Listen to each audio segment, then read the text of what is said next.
अच्छा एक चीज देखें, भूत हमेशा महिलाएं बनती हैं, पुरुष भूत बनता है जी? वो तो इसी जन्म में भूत है, उसको क्या अगले जन्म में भूत थोड़े बनाएंगे। इस चीज को ध्यान से देखिएगा, अक्सर आपके साथ होता होगा। हमारी बॉडी का मेन कंट्रोल किसके पास है? मेन कंट्रोल जो है वो 90% रखे हुए ब्रेन। और जब से हम पैदा हुए हैं तब से हमारी बॉडी को कंट्रोल करने का काम कौन करता है? ब्रेन ही कंट्रोल करता है, दूसरा कोई हमें कंट्रोल नहीं करता है। तो मेन कंट्रोलिंग का काम कौन करेगा? ब्रेन करता है। उसके बाद ये रहा स्पाइनल कॉर्ड। अगर ब्रेन बिजी है, अगर कभी ब्रेन बिजी रहता है या कहीं दूसरे डायरेक्शन में रहता है, तो अपने टोटल बॉडी का कंट्रोल वो किसको दे देता है? स्पाइनल कॉर्ड को दे देता है। लेकिन मेन कंट्रोलिंग का काम जब भी करता है तो वो ब्रेन करता है। कभी कभी हम किसी दूसरे के ख्याल में खोए रहते हैं या कभी टेंशन में रहते हैं या कुछ सोच रहे होते हैं, तो ब्रेन पूरी तरह से उधर ही है। ब्रेन ने अपना बॉडी का कंट्रोल किसे हैंडओवर कर रखा है? स्पाइनल कॉर्ड को हैंडओवर करके रख दिया है। जैसे डीएम साहब नहीं रहते हैं तो एडीएम को हैंडओवर करके दे देते हैं। तो जब कभी भी कंट्रोल से बाहर हो जाती है कोई भी चीज, मतलब ये दिमाग कहीं दूसरी ओर बिजी हो जाता है, तो हमारी बॉडी को कंट्रोल कौन करने रहता है? Spinal cord.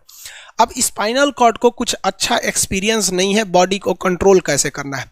जैसे मान लीजिए ये मार्कर है, ठीक है, यहाँ पर, तो हमारे ब्रेन में इस में है आपका सेरिब्रम, जिसको पता है कि इस मार्कर का वेट बहुत कम है, तो ये उतना ही शक्ति का आदेश देगा कि भैया आराम से उठा लो।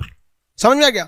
लेकिन एक बाल्टी से भरा पानी है ना, मतलब किसी बाल्टी में पानी भरा हुआ है, तो हमारा आंख देखेगा तो सेरिब्रम बोल देगा अरे बकलोला पूरा भर पानी है, तेजी से उठाओ, तो उसको तेजी से उठाना पड़ेगा। लेकिन ये सब चीजें स्पाइनल कॉर्ड को नहीं पता है, तो ब्रेन कहीं बिजी होता है तो पूरे बॉडी को कंट्रोल करने की जिम्मेदारी कौन ले लिया है? Spinal cord. अब आप बताइए स्पाइनल कॉर्ड से कितनी नसें निकली रहती हैं? 31 इस साइड निकली हैं और 31 इस साइड निकली हैं। 31 जोड़ी नसें निकली रहती हैं, दोनों साइड से नसें पतली पतली निकली हैं। जैसे ब्रेन बिजी हुआ, स्पाइनल कॉर्ड को कहा, स्पाइनल कॉर्ड 31 जोड़ी नसों को कहा सब लोग रेडी हो जाओ, कुछ नहीं होना चाहिए, कुछ नहीं होना चाहिए, एकदम अलर्ट मोड पर, हमला हो सकता है पूरा। अब ब्रेन किसी को सोच रहा है कितना सुंदर थी ये थी, ऐसे करके सोच रहे हैं। अब पूरे बॉडी को कंट्रोल कौन रखा है? आपका स्पाइनल कॉर्ड। तब तक पीछे से आपका कोई मित्र आके कहता है वो, आप डर जाते हैं। इसे क्यों डर जाते हैं? रीजन समझिए क्या है कि ब्रेन उस समय बिजी था, संभालने की जिम्मेदारी स्पाइनल कॉर्ड की थी, और स्पाइनल कॉर्ड ने अपने 31 जोड़ी नसों को अलर्ट मूड पर रखा था। जैसे वो बोले ना, 31 का जो अलर्ट हो गया, से क्या हुआ क्या हुआ, तब तक झट से झटका लगता है, तुरंत ब्रेन अपने कंट्रोल में ले लेता है, अरे बकलोलवा क्या कर रहा है। तब देखे दूर सोच रही तो हमारा दोस्त है। तो जब कभी भी आपके सामने से कोई आके कहेगा भो, तो आप नहीं डरेंगे, क्योंकि आपका ब्रेन एकदम एडजस्ट कर रहा है, बकलोला भो बोलेगा। लेकिन जब कभी आपका ब्रेन दूसरे ओर होता है और आपकी बॉडी का कंट्रोल का टेक ओवर स्पाइनल कॉर्ड ले रखा है, तो चौंक जाते हैं आप लोग। जानवरों के पास भी दिमाग होता है, लेकिन वो ससुरा अपडेटेड नहीं रहता है, सब बहुत कैपेसिटी कम रहती है। इसलिए जानवरों में भी देखिएगा ना, अगर आपकी गाय अगर भाग गई है, एक बार हमारे घर की एक गाय थी, उसको डॉक्टर के पास ले गए थे लोग, 8 किलोमीटर दूर डॉक्टर था वहां पे लेके गए थे लोग, उसको कुछ प्रॉब्लम हो गया था, डॉक्टर सुई दिया ना, गाय तुड़ा के भाग गई। और ससुरी पहली बार गई थी वो हॉस्पिटल में, जानवरों के हॉस्पिटल में, इसके बाद वो कभी गई नहीं थी, लेकिन वो रास्ता याद रखी थी, वापस आ गई थी। जानवरों में रास्ता याद रखने की क्षमता बहुत जबरदस्त थी। इसलिए देखिएगा शहरों में, खास करके पटना वगैरह में, दिल्ली वगैरह में, तो लोग गाय को पालते हैं और इतना तकलीफ लगती है कि उसे सड़क पर छोड़ देते हैं, वो बेचारी प्लास्टिक खा के मर जाती है, लेकिन इतनी वफादार होती है कि दिन में घूम फिर के आती है और शाम को अपने मालिक के पास आ जाती है, और वो बेचारा दूध लेता है, वहीं चली जाती है। तो जानवरों के पास भी सेरिब्रम होता है, स्पाइनल कॉर्ड होता है, सब कुछ होता है। जानवरों के पास भी पटाखा फोड़िएगा तो वो भी चौंक जाती है सब, भैंस तो तुरा जाती है सब, तो सब होता है। लेकिन उनकी कैपेसिटी इतना कम रहती है ना कि वो ज्यादा देर तक याद नहीं रख पाती हैं। लेकिन कुछ जानवरों की कैपेसिटी बड़ी रहती है, तो वो पालतू कहलाते हैं।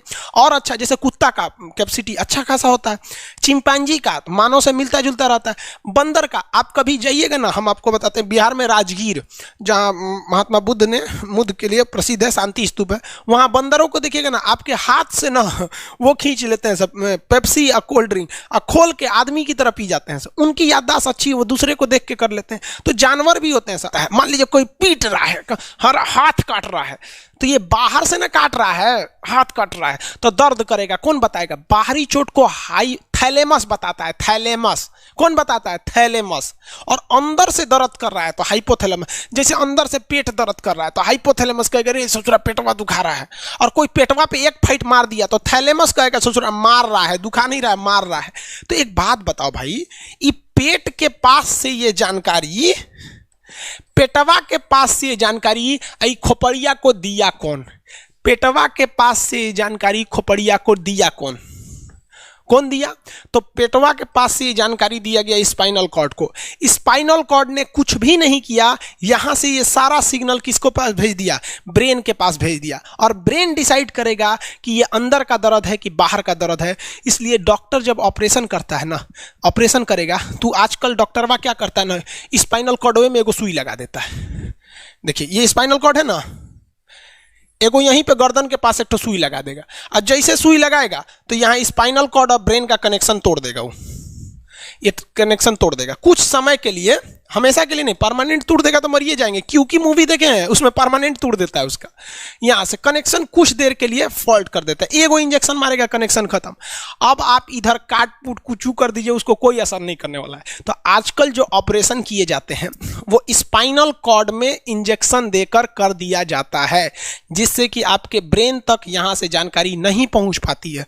इसलिए आप देख रहे हैं कि ब्रेन सही है लेकिन ब्रेन के लिए जरूरी स्पाइनल कॉर्ड है। तो आज जो भी ऑपरेशन किए जाते हैं, आज जो डिलीवरी का ऑपरेशन होता है ना बच्चे के लिए, तो कोई महिला गर्भवती है तो होश में रहती है, बतियाते होती आती रहती है, यहाँ से काट दिया, उसके चीर के सामने बच्चा निकाल के दिखा देगा, लेगो जो जो रोएगा वहां पर सही हो गई, वहां पर फिर 6-7 घंटे बाद ये सही हो जाता है। आज से 12-13 साल पहले तो हॉस्टल के सारे लड़के छुट्टी में चले गए थे, यही दुर्गा पूजा का समय था, सारे लड़के चले गए और हम दुर्गा पूजा में गए नहीं।